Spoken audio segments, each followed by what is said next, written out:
up, YouTube? You guys probably been wondering, hasn't been too many videos posted. We do our best. Anyhow, you're probably wondering for an update. Probably curious how things are going, how things are looking, and well, we're getting there. We're moving along. You know, last video you seen motor and trans and all that stuff was put into the car. We've been working on the wiring, and not a ton of tech to share with the wiring. Just kind of however you feel your preference is. There's a ton of wiring harnesses and stuff out there you could buy. I prefer to build my own. There's a lot going on with this car. There's a lot of electronics inside this car, a lot of new things for me, a lot of things that I'm learning as I go. But anyway, I'll give you guys a little bit of a detour. Now, don't judge too critically. I haven't zip tied anything all up and got it all. I mean, I got it somewhat pretty, but the zip ties will hold it together and make it even prettier. And the reason I haven't zip tied everything to make it super pretty or nothing yet is because every time I zip tie something down, I end up having to cut the zip tie off because I'm still pulling wire through that area.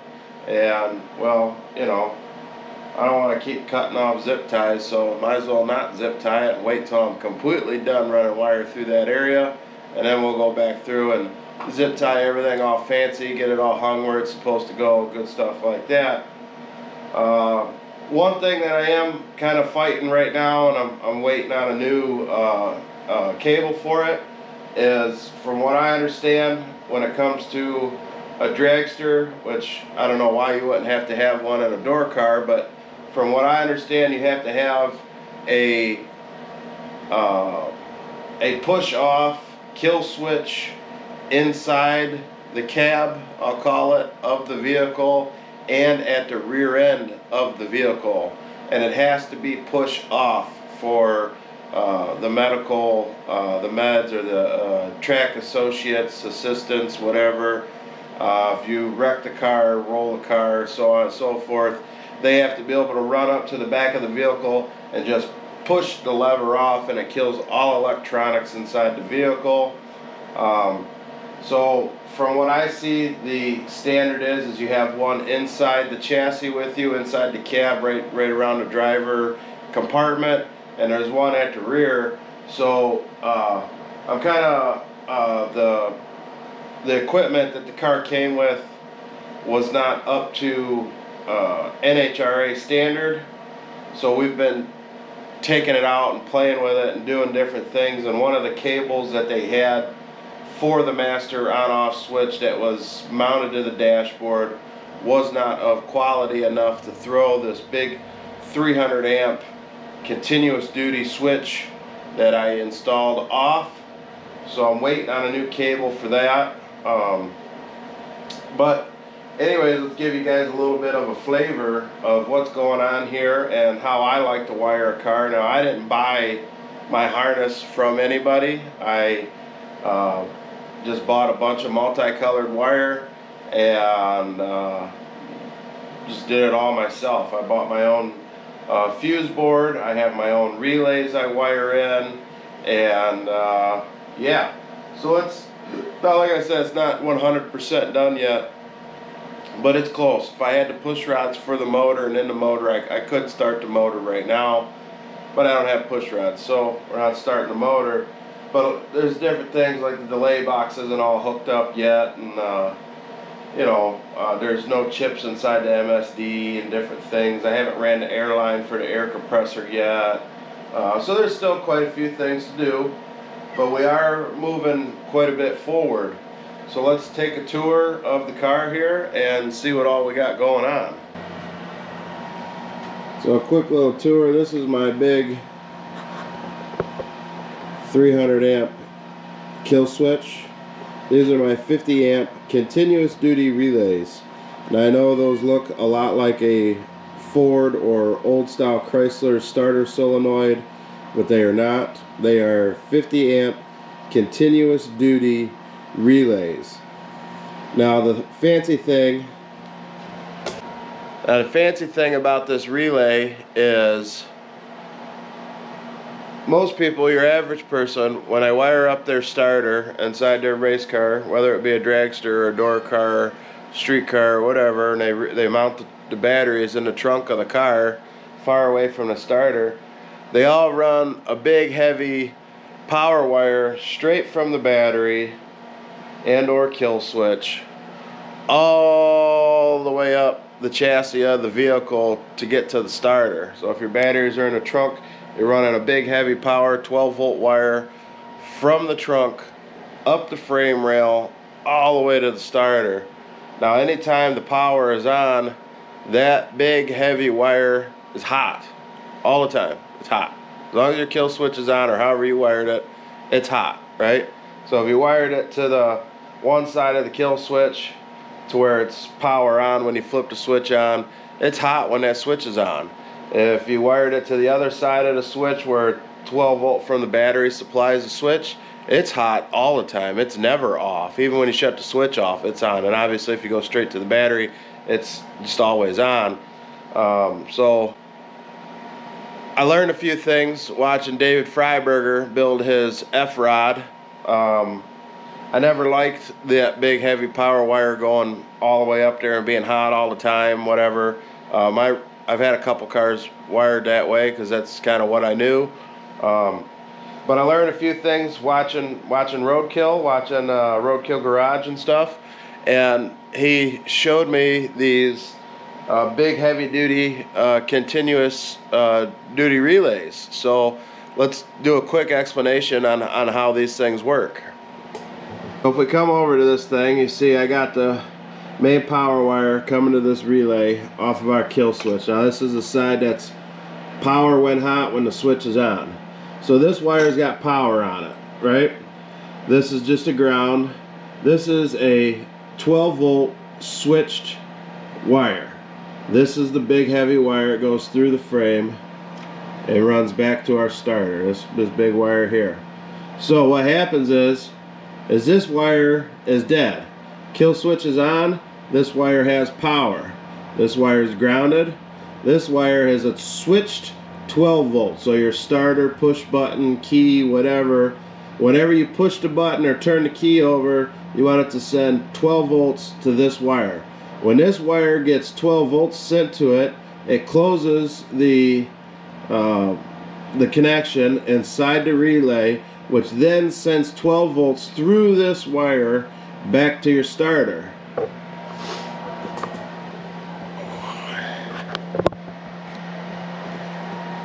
And then back on your starter solenoid, you have your big heavy 12 volt wire that goes to it, and you have your switched 12 volt wire that goes to it. So the same switched 12 volt wire that comes up to this continuous duty relay also has to go back to the starter solenoid. So now when you push that button, that wire is now hot.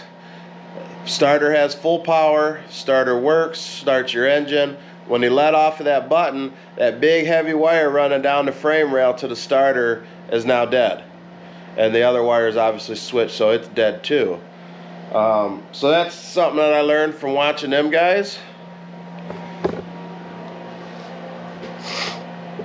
I really liked it. I like the idea of it. If you roll the car and it pinches the frame or whatever, and a frame, breaks the wire, shorts out, wire has no power on it. It's not gonna catch on fire. It don't matter. So that's what I like about that. There's maybe a little tech for you. Maybe you could try it. If you have any questions, comment down below. Get down there and ask the question, and maybe I can help explain it, or maybe I could take some pictures and show you a little more in detail. But nothing to it. So moving along, up past that stuff here, MSD box is in, wired. Air compressor is wired. We'll move up here, and I like to put everything I can on a relay. We got our radiator fan, we got our water pump, we got our fuel pump, we got our transcooler fan, all wired in on some heavy duty relays. Now there will be a relay for our shifter solenoid. We haven't gotten that far yet. And then we have our fuse block here, and this fuse box is kind of neat. I kind of like this one. It has a ground side and then it has the power side. And we feed the fuse box the same exact way we feed the starter. I have one of those big continuous duty relays here. When the master switch gets thrown on, that gets turned on, sends power up here, and we go through this big 125 amp fuse, and it feeds the power to our fuse box. There is a cover and everything that goes over this fuse box. This fuse box is supposed to be completely waterproof after the cover's on it. There's a seal and everything there, so that's pretty cool. Now, as far as the gauges go, it gets a little bit messy up here by the gauges because they're all kind of like looped together, and then I got little spade connectors and stuff on them so I can pull these apart. You know, real kind of kept it cheap, low buck with the gauges. Now, as far as the delay box goes, I want to be able to take the delay box in and out of the car, so I have weather pack connectors on it everywhere. You know, there's a bunch of wires that come out of the delay box, so there's weather pack connectors everywhere for everything. And we only have one button hooked in right now. We haven't hooked in all our bump buttons yet. And that kind of sums that part of it up. Now we haven't ran our alternator wire yet. I kind of waiting on that a little bit until I get a permanent battery for this car. The battery that's in here is just a temporary battery. That battery has only got like 650 cold cranking amps. It's never going to start that motor without being charged all the time. Especially running all these electronics and stuff. It's not enough. I'm looking at getting a different type, so anyhow, that's just there for temporary, just to check my electrical as I go kind of thing. We'll move to the back of the car here. I know you guys, I don't believe you guys seen how the transcooler and stuff was mounted before, but we mounted it differently. So let's go back here, let's explain, let's take a look at this. Now, I try to look all over for like images and pictures of the way people mount their transcoolers and different things inside their dragsters. It's really hard to find a lot of that stuff, like the pictures and stuff. I don't know, maybe I'm just not looking in the right place. I got no idea, but this is what I did anyway, so let's take a look here.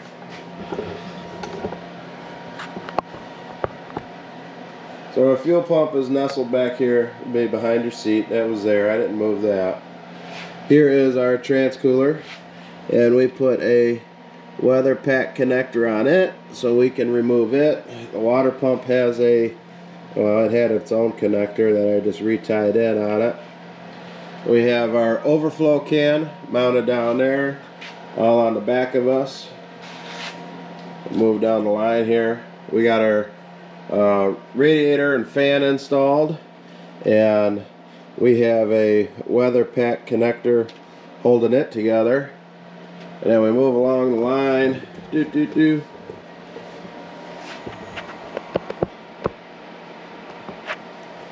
So I don't know if you guys remember, but this plate here that I made for the coil that I bragged up so much about, I had to make it again. I didn't make it big enough to be able to mount the catch can to it. So we made another one, we made it bigger, and we mounted the catch can for the vacuum pump right to it.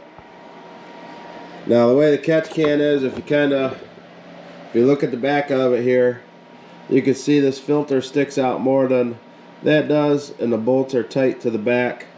So I'm trying to nestle it up here on this thing and getting it close, and using big number 12 AN line was going to be, well, it wasn't going to be pretty. It was going to be all smashed in there. It was going to be all smashed in there and stuff, and we don't want it all smashed in there. We want it to look in place. We wanted it to look like it belonged. So we went ahead, we made another plate, we made it bigger, and we mounted the catch can back there. I think it looks pretty good back there. There's only so much room that you have to work with when it comes to the dragster, long narrow frame. So you got to figure out where to put stuff, what makes sense and what doesn't make sense. The transcooler was mounted back here. Let's walk back here real quick. So before,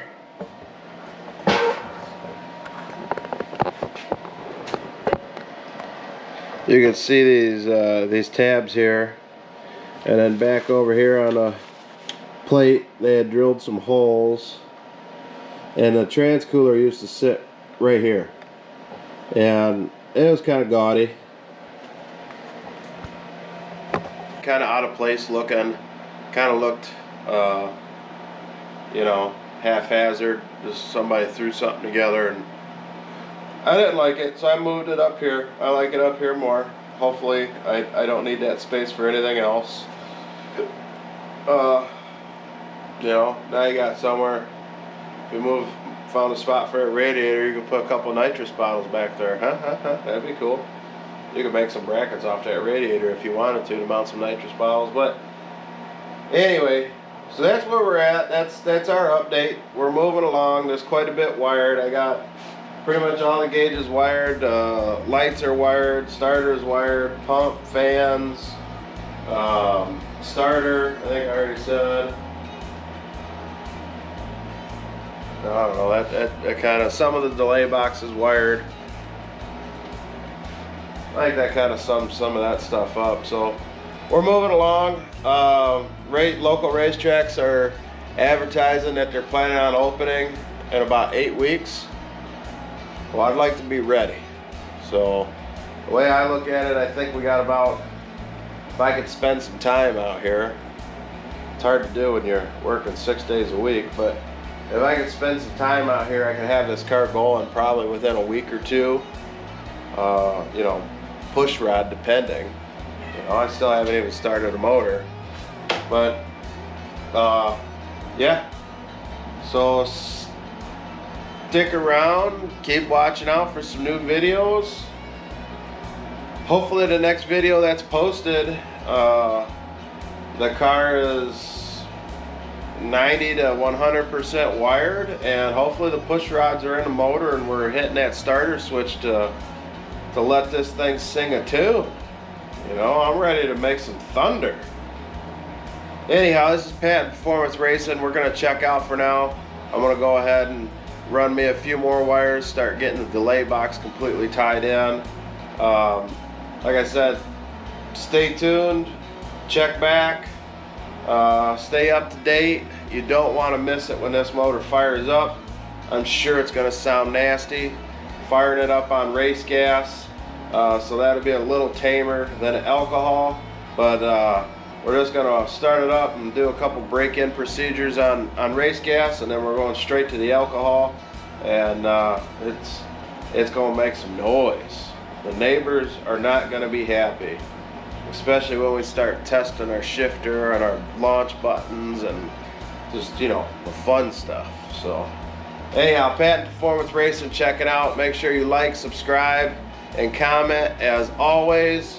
If there's any questions, leave a comment down below, and I can throw you my Facebook, my Facebook name or whatever, so you can get a hold of me and we can talk different things there. If you got any questions about the electrical, how to wire a relay or any of that stuff, or the big continuous duty relays, I'm more than happy to share the information that I know. Anyways, until next time.